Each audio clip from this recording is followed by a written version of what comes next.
kulanti wacan oo wanaagsan idin lahaantiinba saaxiibayaal ku soo dhawaada muuqaalkeena maanta waxaan kugula wadaagi doonaa 7 calaamadood oo ku tusaya inaad aad uga caqli badan tahay sida aad u malaynayso. calaamadahani waa calaamadaha ay soo saareen saynisyahano isla markaana lagu sameeyay cilmi baadhis. Number 1, waxaad dhamaystirtaa dadka kale hadalkooda. Badanaa waa wax fiican inaad qofka u dayso hadalkiisa si uu u dhamaystirto oo uu fikirkiisa uga hadlo sida uu rabo, balse haddana haddii aad aragto adigoo iska karila inaad qofka kale hadalkiisa dhamaystirto oo qofku markuu hadlayo wixii uu odhan lahaaba aad hore ka sii qiyaasayso oo aad odhanaysaba hadalkii uu odhan lahaa inta aanu odhan, taasi waa calaamad cad oo ku tusaysa inaad aad u caqli badan tahay. Qofka dadka kale hadalka ay odhanayaan sii qiyaasa ee sii dhammaystira hadalka qofka ka hor inta aanu odhanba waxaa lagu macneeyaa inay yihiin dad aragti dheer oo heerka fahamkooda iyo dareenkoodu aad u sarreeyo. Number 2, waxaa tahay curadka reerka ama adiga ayaa ugu weyn walaalaha. Cilmi baadhis xiise leh oo la sameeyay ayaa waxay caddaysay in qofka curadka ahi ka caqli badan yahay walaalihiisa kale. Cilmi baadhistan oo lagu sameeyay ku dhowaad 240,000 oo dhalinyaro ah oo ka kooban da'da 18 jir ilaa 19 jir ayaa waxay caddaysay inay aad u caqli badan yihiin. Arrintan ayaa waxaa la sheegaa inay sabab u tahay waalidka oo ilmahooda ugu horeeya aad u daryeela una barbaariya. Ilmaha curadka ah reerka ugu weyni wuxuu helaa daryeel aad u badan dhinacyada kala duwan ee nolosha, daryeelkaasoo ka badan inta ay helaan kuwa kale. Number 3, waxaa tahay qof aad u jecel una raadiya inuu wax cusub barto. Inuu qofku aad u daneeyo inuu wax cusub barto ama ogaadaa waa mid ka mid ah calaamadaha ugu waaweyn ee uu leeyahay qofka caqligiisu aadka u sarreeyo.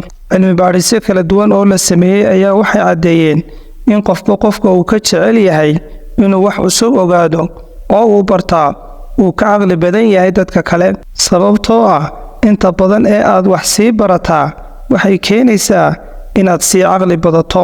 Calaamadani waa calaamadda ugu xooggan ee lagu garto qofka caqligiisa iyo garaadkiisu aadka u sarreeyo. adiguna haddiiba aad maamuusa media ku xidhan tahay waxay caddayn u tahay inaad tahay qof aad u raba inuu wax cusub barto. Subscribe saar channelkeena maamuusa media haddii aanad hore u saarin si aad weliba aqoontaada u sii kordhiso. Number 4, waxaad warwartaa in badan. Cilmi baadhisyo isdaba jooga ayaa waxay caddeeyeen in dadka badanaa wax ka warwaraa ay ka caqli iyo garaad badan yihiin kuwa aan warwarin. Natiijooyinka daraasadaha ka soo baxay ayaa waxay caddeeyeen in dadkii aadka wax uga warwarayay sida qotada dheerna uga fikirayay uu caqligoodu aad u sarreeyay. Dadka badanaa warwaraa waxay markasta ka fikiraan natiijooyinka iyo caqabadaha ka dhalan kara ficiladooda, sidaa awgeedna waxay aad ugu dadaalaan inay wax kasta u qabtaan sida ugu fiican.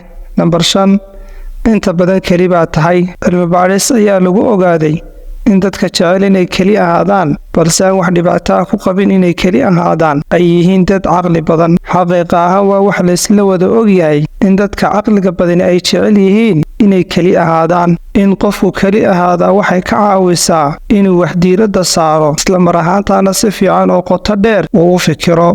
Number 6, waxaa tahay qof miisaankiisu yar yahay. Daraasad la sameeyay intii u dhaxaysay 2015 ilaa 2017 ayaa waxaa lagu ogaaday inuu jiro xiriir ka dhaxeeya miisaanka qofka iyo caqligiisa. Cilmi baadhistani waxay caddaysay in qofka uu ka buuran yahay uu ka caqli yar yahay, taa beddelkeedana qofka uu ka calool yar yahay uu ka caqli badan yahay. Number 7, fartaad qortaa way isku dhex yaacsan tahay. Baadhitaano la sameeyay ayaa waxay caddeeyeen dadka fartoodu isku dhex yaacsan tahay markay wax qorayaan inuu caqligoodu aad u sarreeyo. Baadhitaanadani waxay sheegeen in qofku marka uu si dhaqsaa u fikirayo ay sababto in fartiisu isdhex yaacdo, sababtoo ah xawaarihii maskaxdiisa iyo qoraalkii gacantiisa ayaan isla jaan qaadi karayn. Taasina waxay keenaysaa ama ay sababaysaa in fartiisu isdhex yaacdo.